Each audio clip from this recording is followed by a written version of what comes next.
बाबा साहब बसल बाणे दिल के धड़कनवा में। बाबा साहब बसल बाणे दिल के धड़कनवा में। बाबा साहब बसल बाणे। बाबा साहब बसल बाणे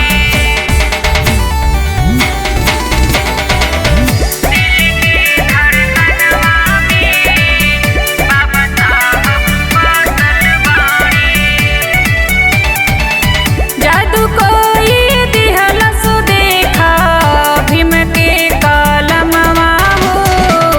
जादू कोई दिहलस देखा भीम के कलमवा हो। उन्हीं के देन से चलत भारतीय संविधानवा हो। उन्हीं के देन से चलत भारतीय संविधानवा हो। उन्हीं के देन से चल उन्हीं के देन से चल भारतीय संविधानवा हो। उन्हीं के देन से चल सिंबल अपना ले जे बाड़े भारत के रतनवा हो। सिंबल अपना ले जे बाड़े भारत के रतनवा हो। 32 गो डिग्री बाटे 9 गो भाषणवा हो। 32 गो डिग्री बाटे 9 गो भाषणवा हो।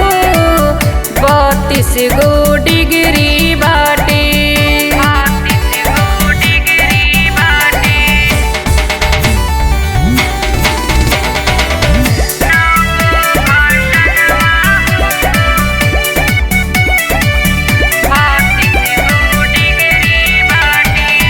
घरे घरे शिक्षा के ज्योति जलावा हो।